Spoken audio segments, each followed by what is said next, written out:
Hello दोस्तों, आज हम लाए हैं आप सभी के लिए रेलवे एनटीपीसी से जुड़ा प्रश्न तथा जो है कि और जो है बोर्डों के एग्जाम वाले बच्चों से जुड़ा प्रश्न को जो है इसमें जो है कि एक नंबर के 40 क्वेश्चन लाए हुए हैं जो आप लोगों को काफ़ी मददगार होगा। तो पहला प्रश्न है कि निम्न में से कौन सा पदार्थ लेंस के लिए प्रयुक्त नहीं किया जाता है। निम्न में से कौन सा पदार्थ लेंस के लिए प्रयुक्त नहीं किया जाता है। तो इसका आंसर होगा डी, मिट्टी। मिट्टी जो है लेंस बनाने में प्रयोग नहीं किया जाता है। जल, प्लास्टिक और कांच का प्रयोग होता है। दूसरा प्रश्न है निर्गत किरण और अभिलंब के बीच के कोण को क्या कहते हैं। निर्गत किरण और अभिलंब कोण के बीच को क्या कहते हैं। तो इसका सही आंसर होगा सी, निर्गत किरण कहते हैं। निर्गत किरण और अभिलंब कोण के बीच को निर्गत कोण कहते हैं। अगला प्रश्न होगा आप सभी का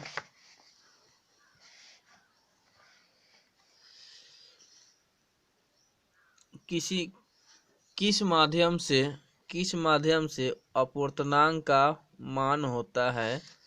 किस माध्यम से, और 3 नंबर प्रश्न है, किस माध्यम से अपवर्तनांक का मान होता है। तो इसका हो जाएगा आपका आंसर साइन आई बटा साइन आर का। किस माध्यम से अपवर्तनांक का मान होता है। तो अपवर्तनांक का मान साइन आई बटा साइन आर होता है। 4 नंबर समान दृष्टि के वयस्क के लिए यानी सुस्पष्ट दर्शन का न्यूनतम दूरी कितनी होती है। यानी किसी भी व्यक्ति को जो है कि स्पष्ट देखने के लिए न्यूनतम दूरी कितनी होनी चाहिए। तो वो है आपका जो है कि 25 सेंटीमीटर। 25 सेंटीमीटर होगा। 5 नंबर प्रश्न है दूर दृष्टि वाले आँख साफ साफ देख सकते हैं। दूर दृष्टि वाले व्यक्ति यानी दूर दृष्टि वाले आँखें यानी व्यक्ति साफ साफ देख सकते हैं। दूर दृष्टि वाले जो है कि दूर के वस्तुओं को साफ साफ देख सकते हैं। कांच प्रिज्म द्वारा उत्पन्न श्वेत प्रकाश के स्पेक्ट्रम में किस रंग का झुकाव अधिक होता है। कांच प्रिज्म द्वारा उत्पन्न श्वेत प्रकाश के स्पेक्ट्रम में किस रंग का झुकाव अधिक होता है।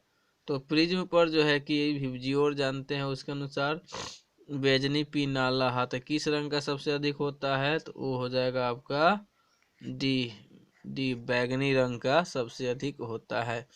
7वां प्रश्न है किस उपकरण में धन और त्वरण का चिन्ह नहीं होता है। किस उपकरण में धन और त्वरण का चिन्ह नहीं होता है। ऑप्शन है एम्पियर में, वोल्टामीटर में, कुंडली में और विद्युत सेल में।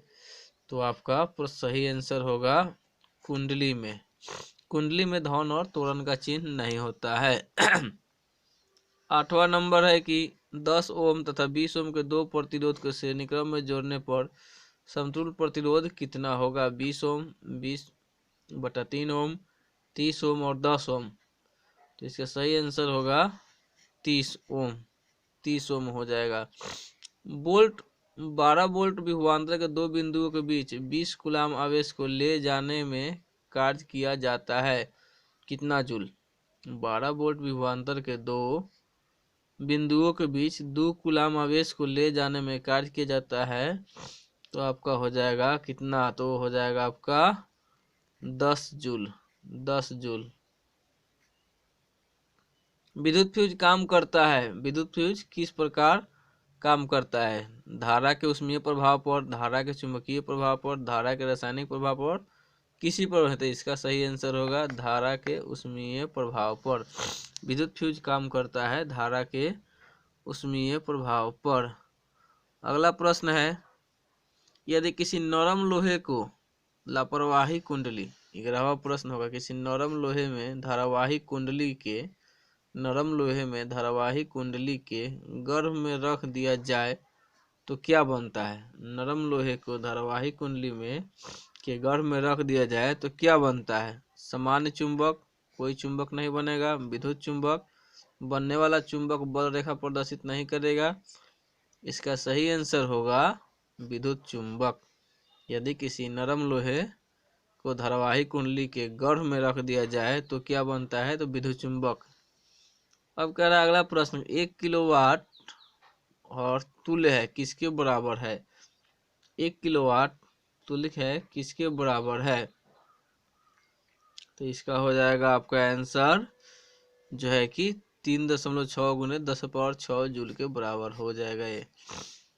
अगला प्रश्न है 13 नंबर की, नाभिकीय ऊर्जा प्राप्त करने हेतु आवश्यक है क्या चाहिए? नाभिकीय ऊर्जा के निर्माण में जो है कि सिलिकॉन, क्रोमियम, यूरेनियम, एल्युमिनियम, इसमें से क्या चाहिए? तो नाभिकीय ऊर्जा के निर्माण में जो है कि यूरेनियम की आवश्यकता होती है। यूरेनियम 235, 238।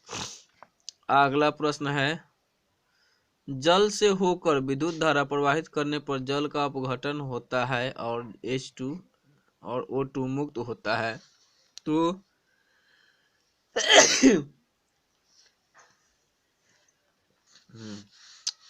H और O के आयनों का अनुपात क्या होगा? 14 नंबर प्रश्न है, जल से होकर विद्युत धारा प्रवाहित करने पर जल का अपघटन होता है तो H2 और O2 मुक्त होते हैं।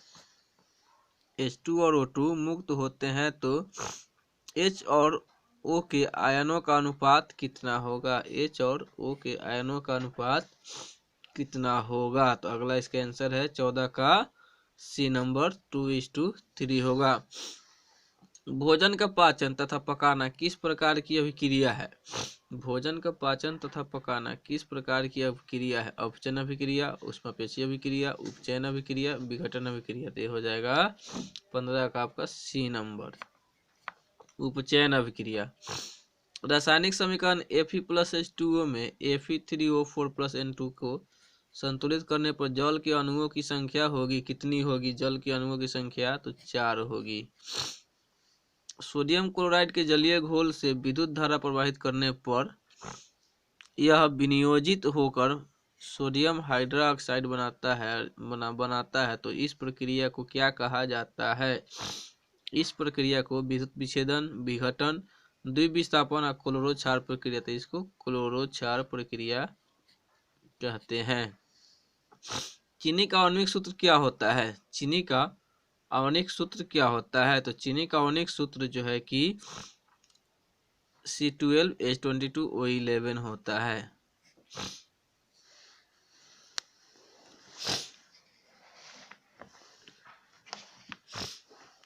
अगला प्रश्न है 19 नंबर, हमारे शरीर के का पीएच पारस के अंदर कार्य करता है कितने पारस के अंदर, कितने पीएच मान के अंदर काम करता है? तो 7 से 7.8 के अंदर हमारा शरीर काम करता है। अगला प्रश्न है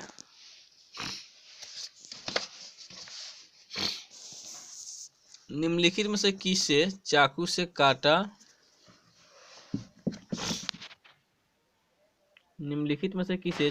काटा जा सकता है? चाकू से लिथियम को, कैल्शियम को, कॉपर को, आयरन को। तो किसको चाकू से काटा जा सकता है? तो चाकू से जो है कि लिथियम को काटा जा सकता है। लिथियम को चाकू से